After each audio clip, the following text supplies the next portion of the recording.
So about a week ago, I watched a debate hosted on Pints with Aquinas between Trent Horn and Pearl Davis. The resolution of the debate was marriage is a bad deal for men.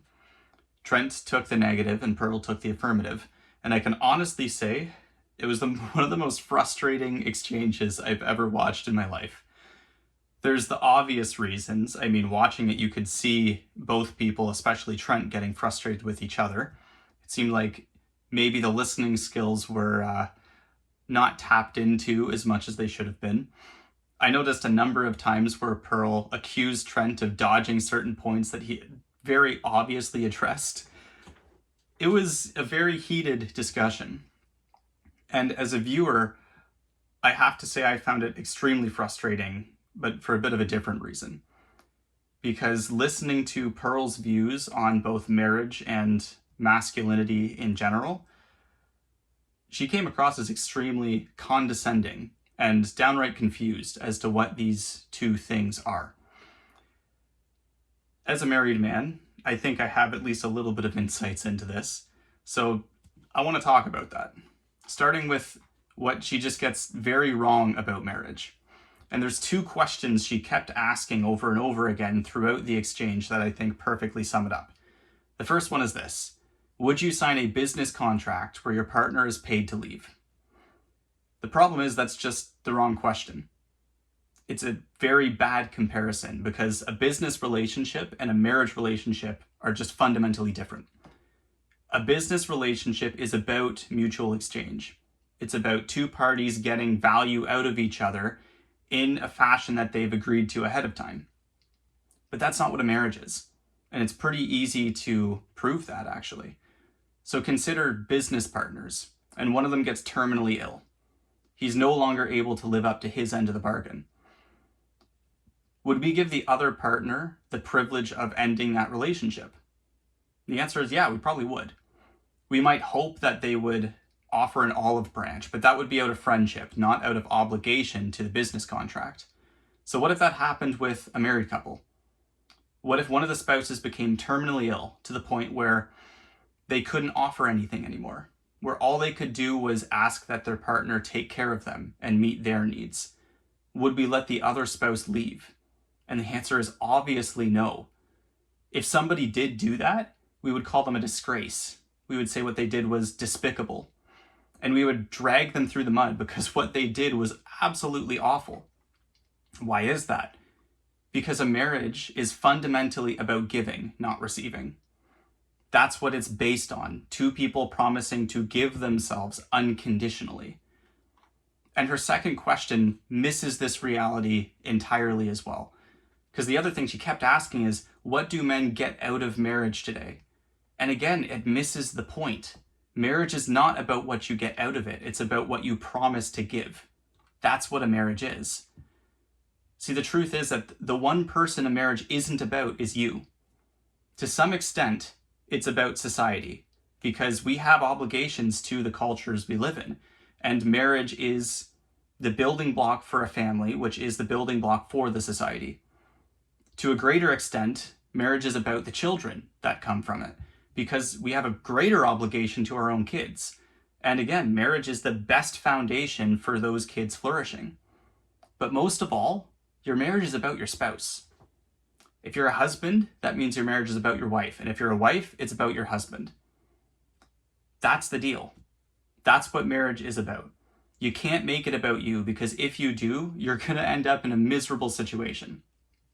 I can personally attest, the most miserable I've been in my years of marriage is when I'm focusing on my own needs. And the happiest I've been is when I'm focusing on my wife's needs. Because it turns out when you love somebody, their good becomes your good. That's what love does between two people. So Pearl completely misses the point on marriage. And so all of these questions are meaningless. It's like if I looked at my computer and asked, well, why can't you transport me from here to the town next door? You're a useless machine. Well, of course that's nonsense, because a computer isn't meant to do that. If you don't know what the thing you're criticizing is supposed to do, you can't criticize it anymore. And building out of this, her views on masculinity, they follow suit with how she looks at marriage. You may have noticed that to her, marriage is all about what you get out of it. And it seems that she thinks a man's primary goal is also to make sure he's getting his due. There's a comment she brought up at one point that really frustrated me. She said all a man wants out of his wife is sex, silence, and sandwiches. And oh my gosh, that is not just a horrible thing to say, but it's downright wrong. That's not correct. That's not what men want, and that's not what men were made for. And to be frank, it's insulting. Do you really think that's all a man aspires to, is to have his baser needs met? Or do you think maybe, just maybe, a man might want to come to a situation and bring value to it? The best description for masculinity I've ever heard came from Matt Fradd, who's the host of that show, and he said strength on behalf of others. And yeah, that's what I want as a man. I know every man I've respected in my life is strong, and they've used that strength for other people. And every man I've met wants to be that. You want to know the kind of man nobody respects and nobody wants to be? The one who's always looking for a handout. The one who whines and complains when he doesn't get his way. That's the kind of man nobody respects. Because to be frank, it's not a man, it's an overgrown child. So once again, Pearl completely missed the point. The hedonistic life that she describes, where a man comes in and dominates and takes what he wants, that sounds like hell. That sounds like destroying everything we were made to be. It's not all that surprising that Pearl missed the mark so much, because from the very beginning of the debate, it was clear she was standing on faulty ground. She claims to be a Catholic, and yet one of the first things she said is that she's not there to debate religion. That doesn't make any sense for a professing Christian to say. If you believe that God exists, and if you believe that he actually showed up on earth and gave you the handbook on how to order your life, what to do to make sure you live towards your purpose, then to ignore that makes no sense. If you want to come at it from an atheistic perspective, you got to throw the rest of your faith away. You can't have it both ways. And I'm a Christian, so I'm going to try to give a positive example here of what men are supposed to do and what a marriage is supposed to be. And there's no better example to look to than Jesus Christ.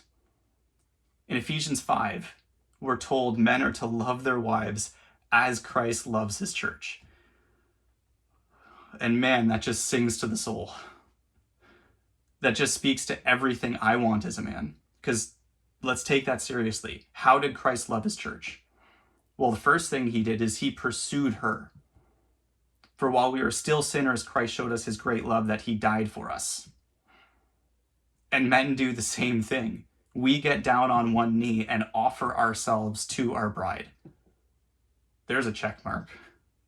What else does he do then? Well, he leads.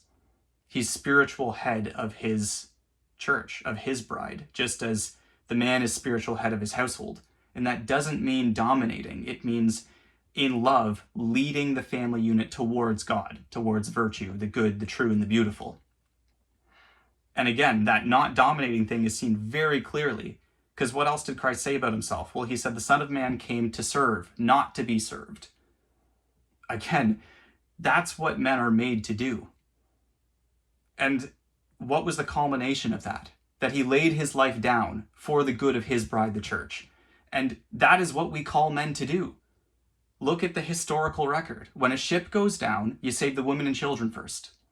When a war breaks out, historically at least, we've kind of lost the plot today, but we call the men to stand up and fight. Because that's what men were made to do. To stand up in the face of adversity and to be courageous in it. And to take the risk for the hope of a good future. That's what men are made to do. And I think with that in view, it just becomes so clear why what Pearl is preaching and recommending is absolute poison to masculinity. It's going to kill men if they live that out. Because what is she calling them to do? Well, she preaches so hard against marriage, whether she realizes it or not. She's encouraging men to just give up because it's too risky. And my goodness, that is not what we're made for. Good times have only ever come because strong men have stood up and fought in the face of the odds. That's how things are going to get better. The only thing I'll agree with Pearl on is that the current state of the marriage laws is abysmal. I have seen men get abused by it. I've seen them lose access to their children. I've seen them lose all of their money. Yeah, I've seen it happen. But the question is, what are we going to do in the face of that? Are we going to dig a hole and crawl inside of it and cry because things are so unfair for us? Or are we going to do what all the greatest men in history have done and stand up and fight for what's good in the face of the risks? Unless you're going to go and start trying to change the laws yourself, the only way a man today can make any difference for this situation is to make a good family and raise good kids in hopes that the next generation will be better than we are. Because yeah, we are a mess. So what are we going to do? The question ultimately comes down to this. Are we more afraid of being a failure or of being a coward? If you had to choose on your deathbed to die a failure or a coward, which option are you going to pick? Because I know what I'm picking. I would rather look back on my life and realize everything I tried to do failed than to look back on my life and realize I was safe because I ran away from every opportunity to do something good and great. Yeah, maybe my life will end up a complete failure, but at least I'll have tried to do something. Cowardice is a very serious sin. And it's absolute poison to masculinity. So let's actually try to make things better. Yeah, things suck right now. So as men, let's stand up and do what men are supposed to do.